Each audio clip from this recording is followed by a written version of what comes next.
Tonight on ABC News Live Prime, a double blast of powerful holiday storms threatening the west and the northeast. 41 million out west bracing for potentially catastrophic rains and life-threatening flooding. Evacuation orders already in effect in some areas tonight. I'm Melissa Dawn in Los Angeles, and we are tracking the dangerous flooding across LA. This as the LA River is roaring. Meanwhile, a winter storm on track to bring snow and icy conditions to the northeast. Tonight, that powerful and deadly explosion tears through a nursing home in Pennsylvania. The details emerging about the blast as crews sift through the wreckage, searching for answers tonight. The Department of Justice today saying it will be a few more weeks to release all the Epstein files, as today officials said they have recently received 1 million new files. I'm Selena Wang in Florida with President Trump. I'll have much more on what the Justice Department is saying about the times that President Trump was named in the files. A hefty fortune for the holidays, the $1.7 billion Powerball prize. The historic jumbo jackpot on the line tonight. A message of hope and unity. Pope Leo celebrates his first Christmas season as pontiff. His words of peace for Christian faithful across the world. A grassroots gospel group is sparking joy and giving people community this holiday season. Our Pierre Thomas takes us to the choir room. It's almost like I stumbled over a gold mine. I didn't know how many people actually missed choir. And once I realized that that was going on, I think that's when we started to wake up to what was happening.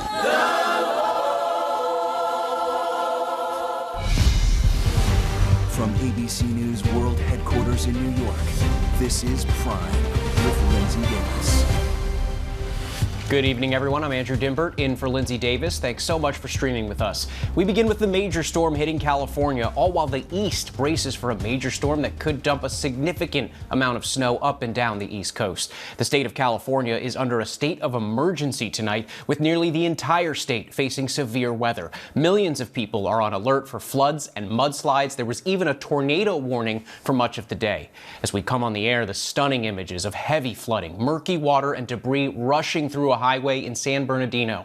Police urging people to be cautious on the roads if they must travel this Christmas Eve. Meanwhile, on the East Coast, an icy and potentially treacherous storm is forming. Those conditions looming right after Christmas, up to 8 inches of snow in New York. We have meteorologist Lee Goldberg tracking it all, but first, here's our Melissa Adon in Malibu. Tonight, a state of emergency on Christmas Eve, with authorities warning everyone to stay off the roads and remain vigilant as an atmospheric river swamps Southern California. The rain in Los Angeles is relentless. Neighbors tell me it's been a long time since they've seen the LA River roaring like this. More than a foot of rain possible in some areas. North of Los Angeles, mandatory evacuations issued in Wrightwood. Rain falling up to an inch an hour, liquefying hillsides, mud streaming across roads. This is what it looked like on Highway 2. The San Bernardino Sheriff's Department posting these videos showing the conditions around homes in Wrightwood from the ground and the air, warning residents that didn't evacuate to shelter in place. West of Wrightwood, the I-5 freeway in Sun Valley completely inundated on the northbound side. Crews working to clear storm drains, but the damage was done. Not far from there, this FedEx 18-wheeler split wide open and smashed, exposing the cargo. It's unclear if anyone was hurt. This tractor trailer jackknifing and slamming a car into a retaining wall on Highway 60 in Riverside County. Winds whipping at our location as we reported on the storms for Good Morning America. In San Diego, a man was killed when a huge branch fell on him. Crews managed to free him, but he did not survive. Near Sacramento, California Highway Patrol reporting a deadly accident near Elk Grove, California, after a car hit a telephone pole. Up in the higher elevations, 4 to 8 feet of snow possible in the Sierras. Treacherous travel as we head into Christmas. Melissa Adon joins us now. And Melissa, what are officials there telling you about how much longer the dangerous weather conditions are expected to last? Andrew, we're expecting these conditions to last through Friday, with flood threats into tonight and up to 6 more inches of rain expected throughout Christmas. Andrew? A wet Christmas on the West Coast. Melissa Adon, thank you.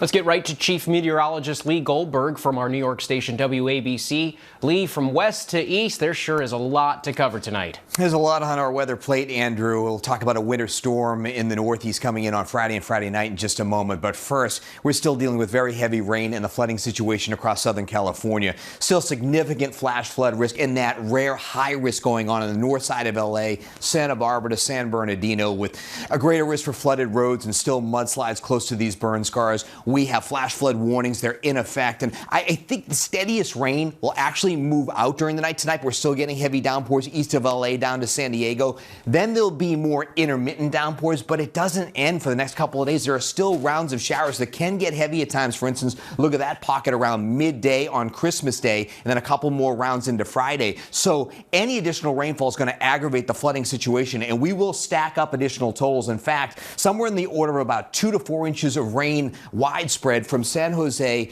into San Diego. But you see, in the higher elevations north of L.A., 4 to 6 inches or more, could be a couple more inches in L.A. as well. And in the Sierra, 4 to 8 feet of additional snowfall. Just incredible. Now, away from the west, I mean, starting in the front range of the Rockies, it's like summer here with record highs. 69 Denver, 77 in Little Rock, and beautiful in the southeast. You have seasonable weather for now in the Great Lakes in the northeast, but Arctic air is pouring into the northeast Christmas night into Friday, and that's out ahead of this next storm. It's actually a piece of energy from the Pacific system, and that means big problems in terms of icing and snow. So, for instance, midday Friday, icing from Detroit into Cleveland, into Punxsutawney, Pennsylvania, down into D.C. Significant icing that can cause some damage. And then a thump of snow from central New York State into the New York metro area. Could be snowing at 1 inch an hour, 4 to 8 inches of snow in New York, a possibility. Look at these snow totals. The heaviest from western New York State into New York City. Lighter totals in Boston and Philly, but 4 to 8 inches in New York. Some higher totals north and west. And then the dangerous icing. When you see a half-inch of ice north of Detroit, along I-80 in Pennsylvania, into Harrisburg, Pennsylvania, that could mean not only dangerous travel, treacherous travel, but also damages, and power outage potential is high as well. Travel will get better by Saturday afternoon. Andrew? Lee Goldberg, thank you. Now to the latest on the Jeffrey Epstein files. The Justice Department today said over 1 million more documents possibly related to the case were uncovered. The department said it needs a few more weeks before releasing them, despite already missing last week's deadline to do so, prompting outrage on Capitol Hill. Senior White House correspondent Selena Wang has the latest. Tonight, a surprise announcement from the Justice Department revealing they've uncovered over 1 million more documents potentially related to convicted sex offender Jeffrey Epstein. The department stating, due to the mass volume of material, this process may take a few more weeks to review and release the files. Sources previously told ABC News the Justice Department has upwards of 1 million documents related to Epstein. So far, more than 100,000 pages have been made public. Democrats claiming the department is violating the law for not releasing all the documents by last week's deadline. And today, outrage growing over this new discovery. Senate Minority Leader Chuck Schumer posting, a Christmas Eve news dump of 1 million more files only proves what we already know. Trump is engaged in a massive cover-up. The Justice Department says they need more time to redact the files to protect victims, but vowing that everything will be released in compliance with the law. President Trump has certainly said from the beginning that he expects all files that can be released to be released, and that's exactly what we're doing. The new documents also raising questions about why Epstein wasn't stopped years earlier. This town of Palm Beach police report shows authorities looked into Epstein's accomplice Ghislaine Maxwell in 2001 for allegedly recruiting college students to answer phones and do office work for Epstein, saying at least 2 girls complained about Epstein touching them inappropriately. And top Democrats on Capitol Hill calling for an investigation into how this 1996 FBI tip was ignored. A child pornography complaint accusing Epstein of stealing photos of 12 and 16-year-old girls, possibly to be sold. Epstein wouldn't face criminal charges for another decade. Selena Wang joins us now from Palm Beach County, Florida, where President Trump is spending the holidays. Selena, the president's name is mentioned in some of the new files. What is the Justice Department saying about that? Well, Andrew, the Justice Department is coming to the president's defense, saying that some of the documents contain untrue claims about the president, but they're not specifying which ones they believe are untrue. The president has long denied any wrongdoing. Andrew? All right, Selena, thank you. Now to the major explosion that killed 2 women at a Pennsylvania nursing home. The explosion caused significant damage to the building just outside of Philadelphia, and tonight mounting questions about the cause. ABC's Mola Langi has the latest. Tonight, heavy machinery picking through the rubble at this Pennsylvania nursing home as authorities investigate what caused the explosion that leveled part of the facility, killing 2 and hospitalizing 19 others, including one victim officials say was resuscitated by medical personnel. We need a rapid intervention team to the collapse area. We have an active fire. First responders racing to Bristol Health and Rehab Center outside Philadelphia just after 2 p.m. Tuesday. The local utility company saying it was on scene at the time of the blast following reports of a gas odor. Authorities urgently evacuating the facility's 120 residents, saying they found some people trapped in stairways and elevator shafts. They couldn't walk. They were in wheelchairs. Some people couldn't talk. This could have been a much more serious catastrophe. One female resident and a female employee killed. Officials initially saying a third person died before later reporting that victim had been resuscitated at a nearby hospital. Late today, the coroner's office identifying that deceased employee as 52-year-old nurse and mother of 3, Maduni Dutu. Her loved ones devastated. She was a great mother, of course a great wife. I don't even know what to say. Andrew, public records show that nursing home was cited for multiple violations related to its facilities during an inspection back in October. The group that owns it saying they have worked to fix prior issues and will continue to do so in the wake of this tragedy, Andrew.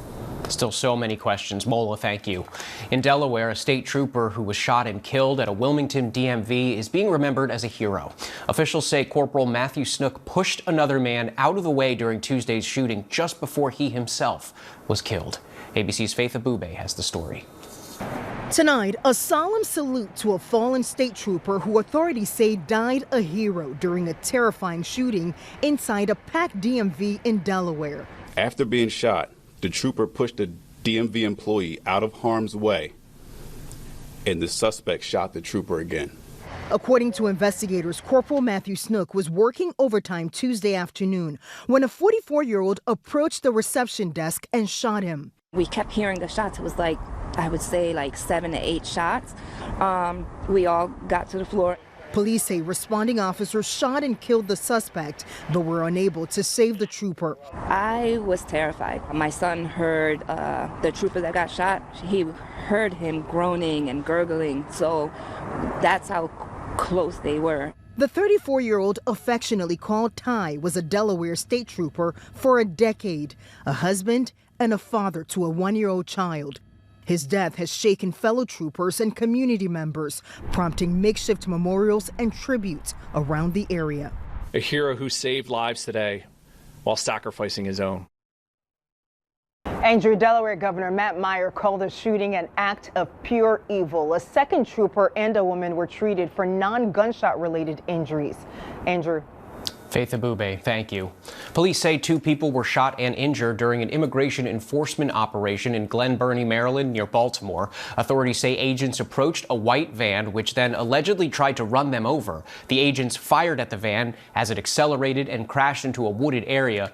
Both driver and passenger were hit by the gunfire, but are expected to make a full recovery. Authorities say both are undocumented migrants. None of the ICE agents were seriously injured. A Baltimore jury has ordered Johnson & Johnson to pay $1.5 billion in damages, saying its talc-based baby powder caused a woman to develop an incurable form of cancer. J&J and its subsidiaries have faced thousands of lawsuits alleging their products contain asbestos, a known cancer-causing agent. J&J stopped selling talc-based baby powder in 2023 and says it plans to appeal the ruling. The company's vice president for litigation saying in a statement that their baby powder does not contain asbestos and does not cause cancer. Ukrainian President Zelensky tonight, along with U.S. backing, is offering a new proposal for peace. The 20-point plan includes withdrawing troops from eastern Ukraine if Vladimir Putin does the same, creating a demilitarized zone. Here's Patrick Reevell. Tonight, as fighting rages despite calls for a Christmas truce, a major development. President Zelensky saying he is ready to withdraw troops from Ukraine's eastern Donbass region as part of a peace deal. Zelensky telling reporters that the areas in Donbass still under Ukraine's control can become demilitarized zones, but that Russia must also withdraw. The offer is the furthest Zelensky has gone towards compromising on a key demand of Vladimir Putin, part of a 20-point plan negotiated with Trump administration officials in Florida that would also include security guarantees. But Putin is unlikely to accept, suggesting at a press conference just days ago that all of Donbass must be under full Russian control. And Zelensky tonight, in a Christmas Eve address, sending a different message, saying he and all Ukrainians have a Christmas wish. Let him perish, he says, seeming to refer to Putin, and Ukraine have peace.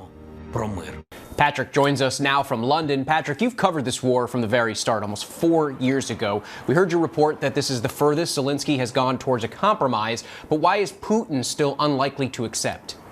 Hi, Andrew. Yeah, this time 4 years ago, I was with an ABC team in Ukraine's eastern Donbass region as Russia was preparing to invade. And the Ukrainian soldiers there had already been defending the line for 8 years. Now, today, President Zelensky offered to finally withdraw troops from the roughly quarter of the Donbass that Ukraine still holds, and for that to become a demilitarized zone. But he insisted that Russia must also withdraw from around those areas, and that is something that Vladimir Putin is very unlikely to accept. The Kremlin already saying that it must have full control of even those demilitarized zones. And that means that while perhaps the outline of a deal may be inching closer, for now it still seems out of reach.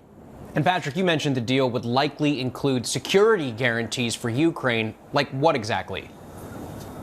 So there is no real answer to that yet. Zelensky has said that this new US proposal would give Ukraine NATO-like guarantees that would include some kind of promised military response if Russia reinvaded. But there is no public detail, and it's very hard to see the Kremlin accepting meaningful guarantees for Ukraine, Andrew. Patrick Reevell for us in London. Patrick, thank you. We're tracking several headlines around the world. Late today, election officials in Honduras declared a former mayor endorsed by President Trump as the winner of the country's presidential election. After more than 3 weeks of vote counting, Nasri Asfura is set to become president by a razor-thin margin. His opponent has not said yet if he'll contest the results, which follow issues regarding disputed ballot boxes and questions about the counting process.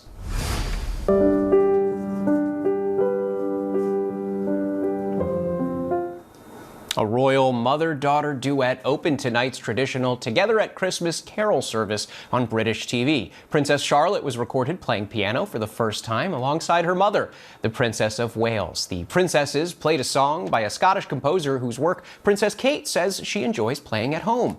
And a Christmas parade has returned to Nazareth in northern Israel. The town where Christians believe Jesus grew up had suspended the parade for 2 years due to the Israel-Hamas war. Today, people packed the streets in one of the largest Arab cities in Israel to cheer as marching bands, scouts, and Santa paraded once again.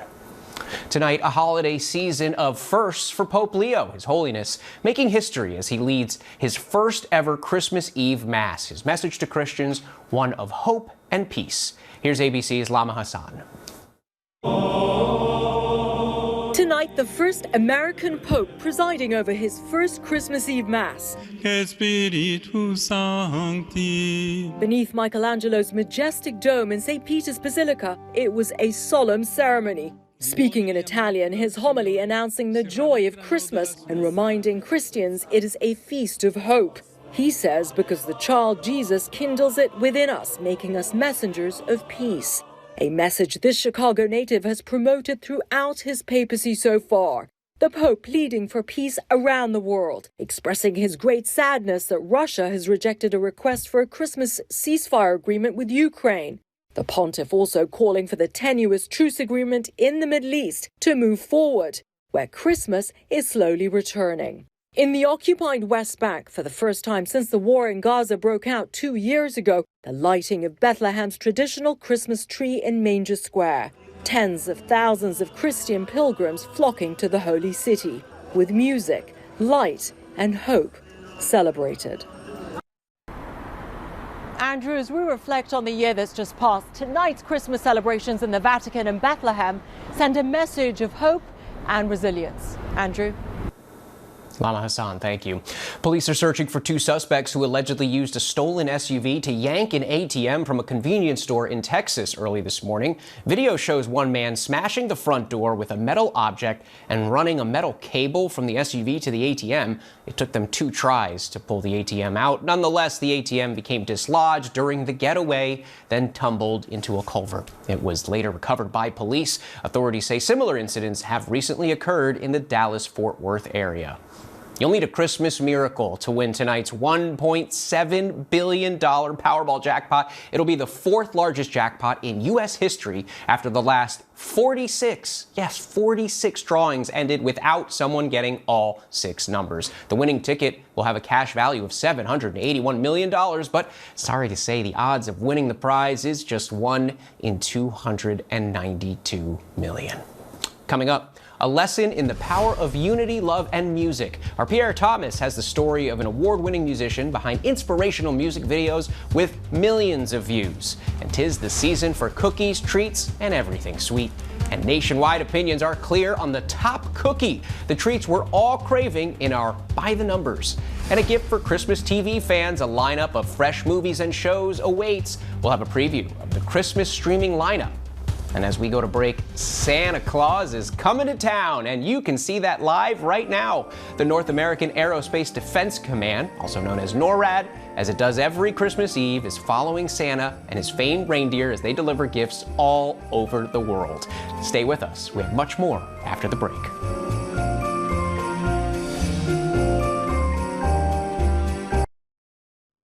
As we head down the final stretch to the holidays, we have recently been bombarded with a spat of horrible news. So tonight, we may have the antidote you've been looking for. Our Pierre Thomas found a story about unity, love, and, well, just a lot of great singing, including Christmas carols. It's all the result of the work of a nationally recognized, award-winning musician whose collaborative spirit has led to inspirational music videos that have been viewed over 7 million times. Last call for anyone that wants to come sing over in the corner. I know you want to come. Seconds later, an impromptu choir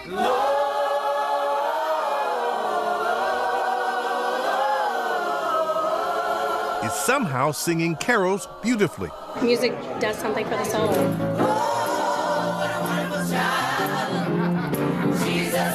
That man calling for carolers in a hotel lobby in Nashville is Duane Hill, a 3-time Grammy Award-winning gospel artist. It turns out his peculiar notion of calling strangers together to sing has set in motion something truly special, and it's exploding.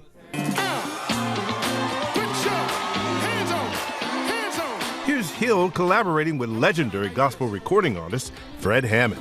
You may be wondering why this spell feels colder. It's all part of his 3-year-old project, The Choir Room.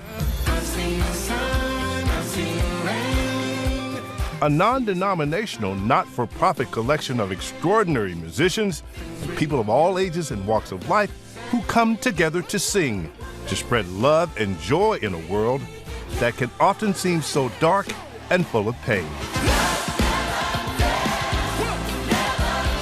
Joy is a familiar refrain in The Choir Room.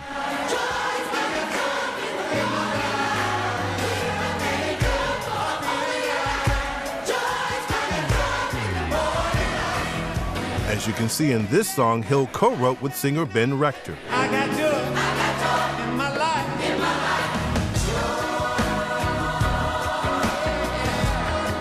At times, the choir is 300 to 400 participants strong. In the 3 years since they began, more than 5,000 people have performed with the group in cities across Tennessee, Georgia, and Texas. It's a miracle. It's a miracle. It's almost like I stumbled over a gold mine. I didn't know how many people actually missed choir. And once I realized that that was going on, I think that's when we started to wake up to what was happening. Feeling nostalgic for the sound and community of a choir, Hill posted an Instagram video calling for people to join what he believed would be a one-time only gathering. Just offer our little small post. 100 people. 100 people showed up and crammed in that room that can only hold about 120 people. And that night was so refreshing and so nostalgic and so inspiring. By a year from there, we had 700 people gathering for the choir room, and blew my mind. and they keep showing up. Community is what Shirley Hernandez and Michael Walter were both longing for after moving to Nashville with their respective families. Being from Louisiana, moving to Nashville, being new here, not really knowing anybody, and I actually saw the post on social media. Oh, you saw the post on social media? I saw the post on social media. So these were complete strangers to you? Yeah, I knew of Dewan, but we hadn't like known each other. I was longing. I was looking for that family, that community, and man, did we find it. It was, it's been amazing. We had moved from Chicago. I think that the people that have gathered in the choir room is longing for that, like just to break out of that loneliness and find people that just want to sing together. Raise your hand if this is your first choir room experience. Wow, a lot of new people. The choir room allows people from all backgrounds to create not just beautiful music, but also a place where everyone is welcome. Here's a remarkable moment with a former choir director who lost her physical voice and who can only speak with the help of an electrolarynx. Squeeze down in your feet. All she wanted to do was sit in the room with other singers because she missed the feeling of being in a choir. This lady whose voice was broken and maybe not being able to be used anymore still had a voice in the choir. Hill is passionate in his belief that music has power and can be life-changing. You see it when he loses himself, joyfully directing the gospel classic, How Much We Can Bear by Hezekiah Walker.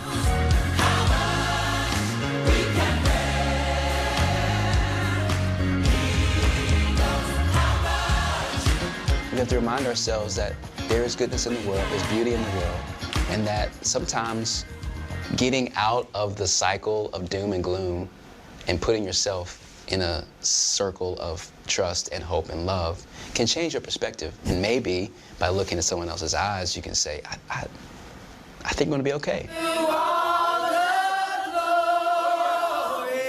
He directs singers in the round so they can see the person across from them.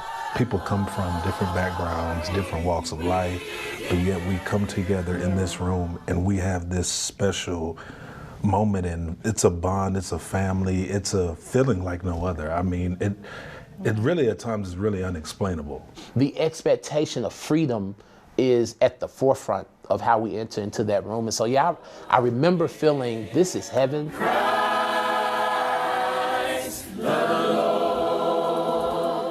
A byproduct of bringing strangers together to sing is that the choir room is always incredibly diverse. You see it clearly here in this video of the song Loved, the hip-hop artist No Big Deal. And look at what happened when the choir room convened at Tennessee State University, a historically black school. And I don't even know if I deserve forgiveness. There were college students standing up on the balcony looking over. There were people coming from a wealthy part of town driving to Tennessee State University who had never been on campus, probably didn't even know where it was. And the choir became a bridge for people.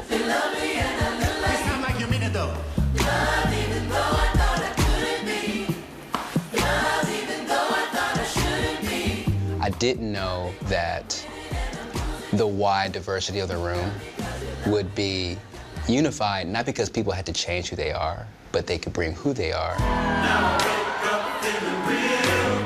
While you don't have to be a Christian to be part of the group, Hill believes that Christ is a unifying force and the reason why the choir room is so special. 1, 2, 3, 4.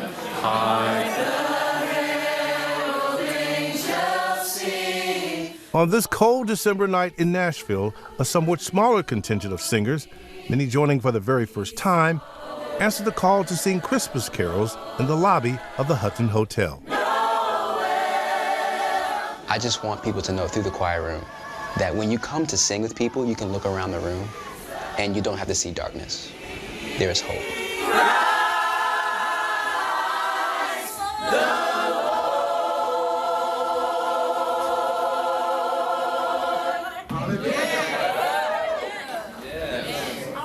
The power of music. Our thanks to Pierre. Coming up, what you need to know about a holiday spike in flu cases and the merchants of joy spreading holiday cheer in New York City, one tree at a time.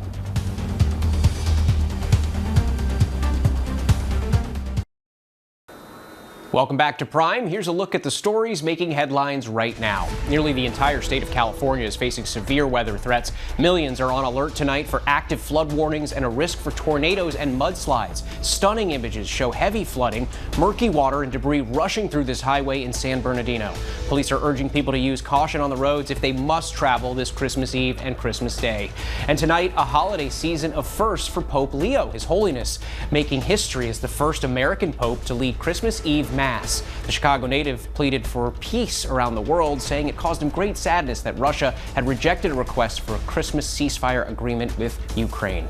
Flu cases are surging earlier this year than last, with hospitalizations on the rise. The CDC estimates there have been at least 4.6 million illnesses, 49,000 hospitalizations, and 1,900 deaths from the flu this season so far. The bulk of cases are linked to the new variant known as subclad K. Everyone over the age of 6 months is recommended to get their annual flu shot. It's never too late. A CDC study found that about 90% of kids who died from flu last year were not vaccinated. The jackpot for tonight's Powerball drawing is a cool $1.7 billion. That's the fourth largest jackpot ever, with a cash value of $781 million. The odds of winning, though, just 1 in 292 million. Coming up, you have some time off, and that means our Chris Connolly has some advice on the biggest movies hitting theaters and the best shows to stream over the holidays. And a sports note for tomorrow. ABC and ESPN will feature 5 NBA games on Christmas Day, starting with the Cavs at the Knicks at noon Eastern. We'll be right back.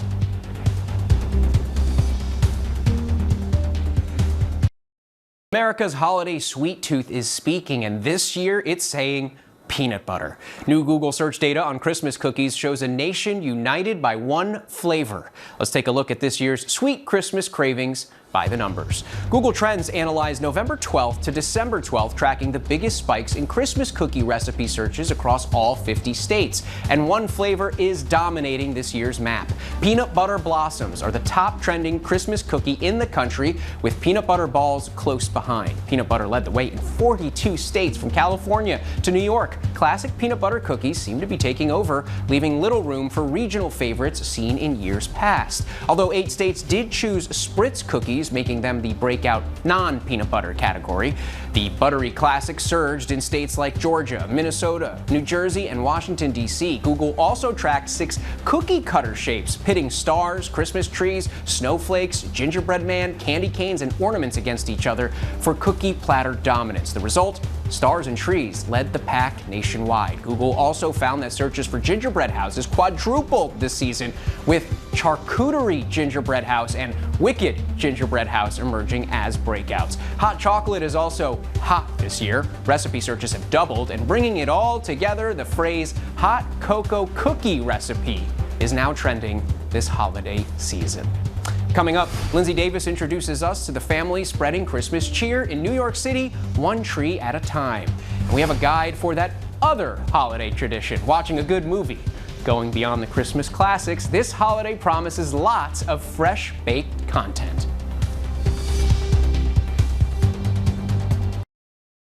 We hope during the coming week you have a little time to kick up those stockinged feet and head out to the movies or sit back and binge stream who knows what. To help you decide what to watch, let's turn to our favorite Hollywood maven, Chris Connolly.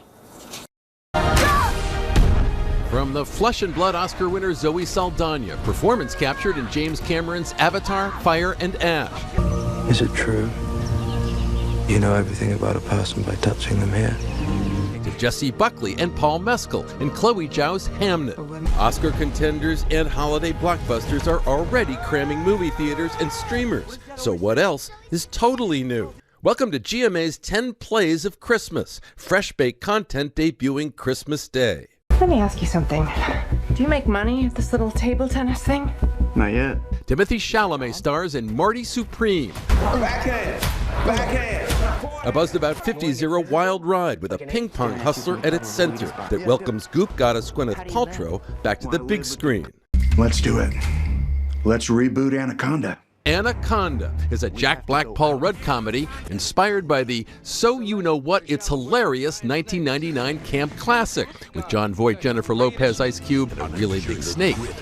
There's a snake in this one, too. I just disappear in the music.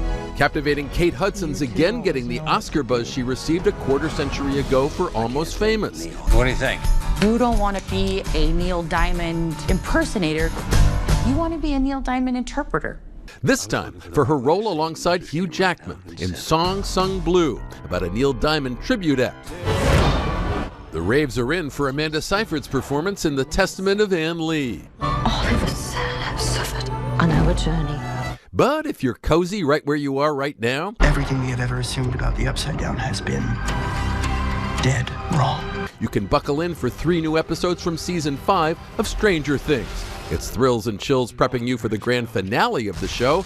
It is time. Dropping New Year's Eve. Streamers are also where Christmas Day NFL action is. The Cowboys versus the Commanders, and the Chiefs taking on the Broncos. And while you're leaving out cookies for Santa tonight, the latest from indie legend Jim Jarmusch hits selected theaters.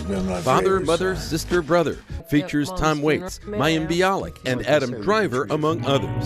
And if you were a little busy this month and have missed out on stuff, there's a lot to catch up on. From With Love, Megan, Holiday Celebration, plus everything Christmassy on Disney+. It's time to put the hey in holiday. Our thanks to Chris. Next up on this Christmas Eve, a look at the 5 families of Christmas behind New York's Christmas tree trade. ABC News' Linsey Davis spoke with director Celia Aniskovich and tree seller Siri Nash to discuss the rivalry, hustle, and heart it takes to operate a best-selling Christmas tree stand in New York City.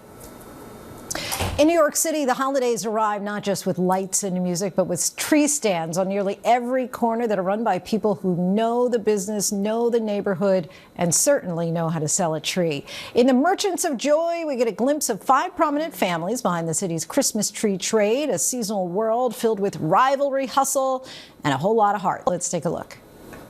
Christmas doesn't start really in the city until the Christmas tree people get here. New York is probably the hardest place to sell Christmas trees. My name is Gregory Walsh. Heather Neville. George Smith. I'm Siri Nash. I'm Jane Waterman. And I'm George Nash. And we're the 5 families of Christmas. The 5 families of Christmas joining us today. Director Celia Aniskovich along with Siri Nash. One of the driving forces behind the holidays, I think people know that, as somebody just said there, that the holidays have arrived once they start seeing the Christmas trees on every corner. What was it about seeing these trees that inspired you? You know, there's a story here to tell. So I've lived in New York for 15 years, and I think like so many people, I go to bed one day and wake up the next morning and the trees are there, and I don't really think much about how did that happen? Who are these people? But I'm a huge lover of Christmas, and I read an article sort of peeling the curtain back a little bit about this and all of these people, and then got to meet our wonderful families and said, oh, we have to make a documentary about this. And so your family has been in the business for 40 plus 52 years this year. 2 years. So what made you decide, you know what, I'm going to keep the family business going? It's just kind of in the blood, you know. It is, I mean, I grew up in the business. My kids grew up in the business. It's shaped our whole lives, really. And there's nobody else that it could really, you can't sell this business or pass it on to somebody else. You have to kind of be steeped in it. And it just made sense. When you see the other families, is there a little bit of a rivalry? The competition comes between stands that are close to each other. None of us are close to each other, but if they were in my neighborhood, we would be rivals, right? I wouldn't sell trees to them if they were in my neighborhood. Well, how do you determine who gets what corner? We've been there for a long time, and so the stands have been there for a long time, and it's just kind of an unspoken thing that we've been here. You're not here. New York City here is the extra character. It really is a prominent role. What would you say for people who are outside of the city, what the significance is about the sales of Christmas trees in New York? Oh, it's huge. I mean, we're a concrete jungle, right? We don't have forests. So these are our forests that they build for us on street corners. I also think, you know, The Merchants of Joy is the title of the film. this is not a film just about selling trees. For these guys, it's not just about selling trees. Merchants of Joy is, we stole it from Serious Family. It's been their tagline for 52 years. They are spreading joy and wonder and magic. If you all could give anybody one of your best kept secrets or something that you learned along the way about buying a good Christmas tree, what would you say? Find the tree that speaks to you, because there's a home for every tree. Talk about the like Christmas tree that smells the way you. So there's a couple different types. So balsam is, that has the smell, and that's probably what most people think of as a traditional Christmas tree. Frasers are this other kind I'm sure most people know about. They're more designer. They're beautiful. If you have a lot of heavy ornaments, I would suggest those. What did you learn while you were making this movie that surprised you? You know, the behind the scenes, what it takes, how hard it is, that they basically have to make their whole living for the whole year in this small number of days. 5 weeks, Yes. sometimes shorter, Sometimes depending on when Thanksgiving is. But I also think I learned, you know, one of the other people in the film, Big Greg, who unfortunately passed away and is no longer with us, reminded us that anyone can be Santa any day they choose. And that's a message that I think all of the sellers carry with them, that again, you know, you can go out and you can make Christmas what you want it to be. Merchants of Joy really just means finding joy in small things. Small things in life, whether it's your Christmas tree or the family, or just finding joy in those small, quiet moments. Don't overlook those. Ladies, thank you so much for joining us. Make sure you catch the Merchants of Joy, now streaming on Prime Video. Our thanks to Linsey for that. That's our show for this hour. I'm Andrew Dimbert. As we sign off this Christmas Eve, we wanted to acknowledge everyone who's been part of ABC News Live Prime this year, including those just off camera, in the control room, the newsroom, out in the field, and beyond. Please enjoy this tribute to all of them. Thank you so much for streaming with us, and happy holidays.